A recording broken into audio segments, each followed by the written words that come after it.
Hello students, हम digital logic design का subject discuss कर रहे थे, जिसमें हमने प्रीवियस लेक्चर्स के अंदर मल्टीप्लेक्सर के बारे में डिस्कस किया। हमने देखा मल्टीप्लेक्सर क्या होता है। हमने 4x1, 2x1, 8x1 different types के मल्टीप्लेक्सर के बारे में डिस्कस किया। आज हम देखेंगे कि मल्टीप्लेक्सर के अंदर फंक्शन की इम्प्लीमेंटेशन किस तरह से होती है।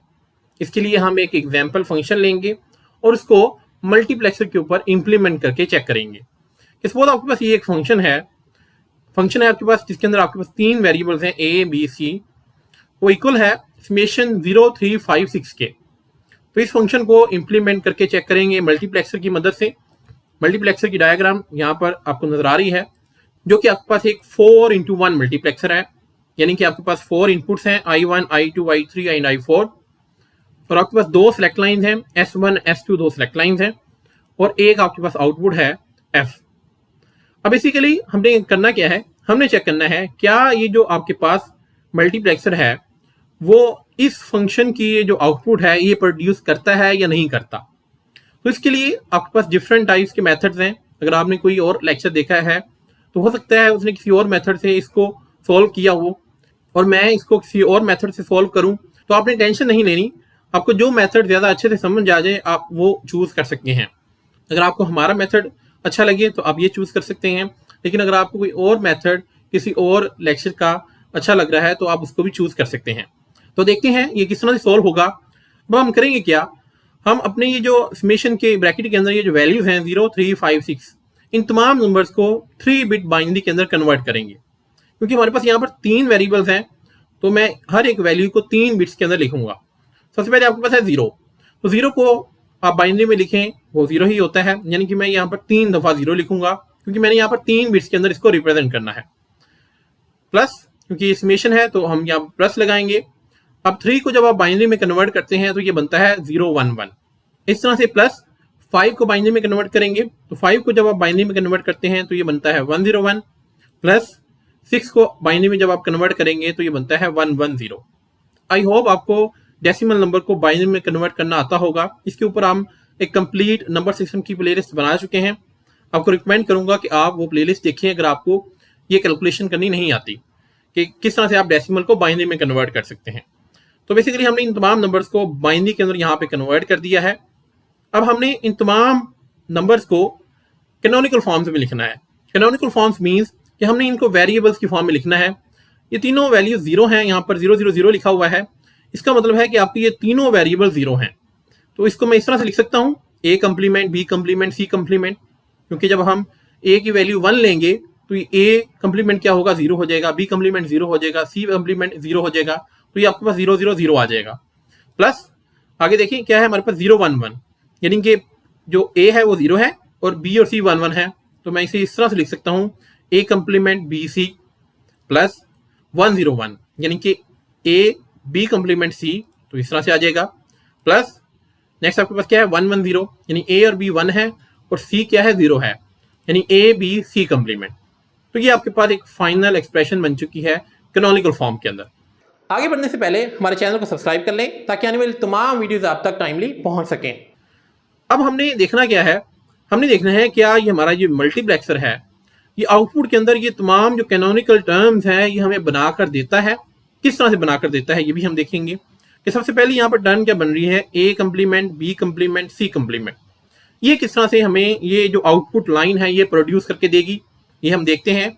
इसके लिए मुझे करना क्या होगा, मैं यहाँ पर इन तीन वेरिएबल्स में से दो वेरिएबल्स अपने सेलेक्ट लाइन्स के ऊपर ले लेता हूँ, लाइक a और b हमारा ये सेलेक्ट लाइन्स के ऊपर आ गया और c को मैं अपनी इस इनपुट वाली साइड पर ले लेता हूँ।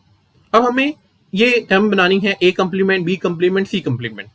तो यहाँ पर a और b है हमारे पास, तो इसको a कंप्लीमेंट b कंप्लीमेंट बनाने के लिए मैं क्या करूंगा, मैं a और b के अंदर 0 0 प्रोवाइड कर दूंगा। तो जब मैं 0 0 दूंगा तो a भी क्या हो जाएगा, कंप्लीमेंट में बन जाएगा और b भी कंप्लीमेंट में बन जाएगा, यानी कि हमारे पास आउटपुट के अंदर a कंप्लीमेंट b कंप्लीमेंट आ जाएगा। और अब हमें यहाँ पर चाहिए c का कंप्लीमेंट। तो हमें पता है कि जब हम अपनी सिलेक्ट लाइन्स के ऊपर दोनों में 0 0 प्रोवाइड करते हैं तो आपकी जो इनपुट 1 है ये सिलेक्ट हो जाती है।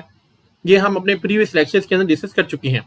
ये राइट साइड पे देखें, ये एक टेबल था छोटा सा जो हमने 4x1 मल्टीप्लेक्सर के अंदर डिस्कस किया था कि जब दोनों सेलेक्ट लाइन 0 0 हो तो I1 सिलेक्ट होती है। तो यहाँ पर I1 सिलेक्ट हो चुकी है। अब यहाँ पर हमें C कंप्लीमेंट चाहिए और यहाँ पर हमारे पास C मौजूद है। तो इस सी को सी कंप्लीमेंट में कन्वर्ट करने के लिए मैं यहाँ पर एक नॉट गेट लगा दूंगा और इसको I1 के साथ अटैच कर दूंगा। जब हम सी को 1 देंगे आपके पास ये नॉट गेट उसको 0 में कन्वर्ट कर देगा, यानी इसको सी कंप्लीमेंट बना देगा और ये आपको यहाँ पर आउटपुट के अंदर मिल जाएगा। और जब आउटपुट के अंदर मिलेगा तो ये आपके पास क्या बन जाएगा, A complement B complement into C complement. तो ये आपकी पहली टर्म है, ये बन चुकी है। इट मीन्स आपका ये जो मल्टीप्लेक्सर है ये अच्छे से वर्क कर रहा है। अब हम सेकंड टर्म देखेंगे, A complement B into C, ये हमने बनाना है। तो इसके लिए मुझे क्या करना है, यहाँ पर देखें A आपका कंप्लीमेंट मीन्स A 0 होगा और B आपका क्या होगा 1 होगा। तो यहाँ पर मैं 0 1 यहाँ पर प्रोवाइड कर दूंगा। तो जब 0 1 यहाँ पे प्रोवाइड करूंगा तो आपके पास यहाँ पर क्या मिल जाएगा, आपको A कंप्लीमेंट B यहाँ से मिल जाएगा सिलेक्ट लाइन से। और जब आपके पास 0 1 आप सिलेक्ट लाइन के ऊपर प्रोवाइड करते हैं तो देखें 0 1 के ऊपर आप I2 को सिलेक्ट करते हैं तो यहाँ पर आपकी I2 जो इनपुट है ये सिलेक्ट हो जाएगी और I2 को यहाँ पर मैं C के साथ कनेक्ट कर दूंगा। तो यहाँ पर आपके पास आउटपुट के अंदर क्या बन जाएगा, C भी आ जाएगा। तो ये बन जाएगी term A complement B C, यही हमें चाहिए थी, यानी कि ये भी हमारे पास बन चुकी है। नेक्स्ट आपके पास है A B कंप्लीमेंट C, तो यहाँ पर B 0 होना चाहिए। तो यहाँ पर मैं सिलेक्ट लाइन के ऊपर 1 0 प्रोवाइड कर दूंगा, यानी A 1 है और B 0 है।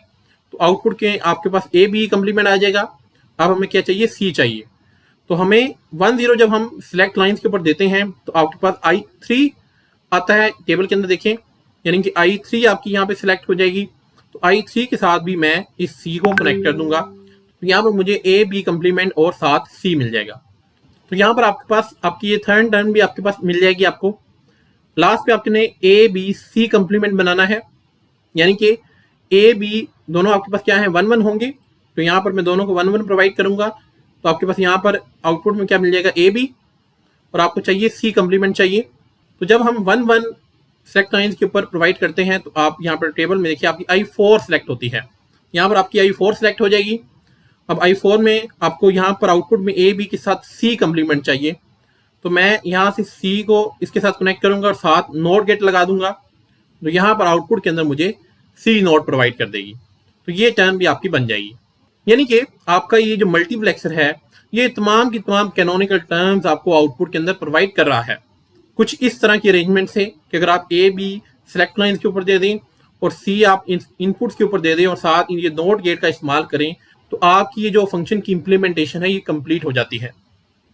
इस तरह से बेसिकली आप किसी भी फंक्शन को मल्टीप्लेक्सर की मदद से इम्प्लीमेंट कर सकते हैं। आई होप आपको आज का जो कॉन्सेप्ट है वो क्लियर हो चुका होगा। आज के लिए इतना ही, मिलते हैं नेक्स्ट लेक्चर के अंदर। Thank you very much.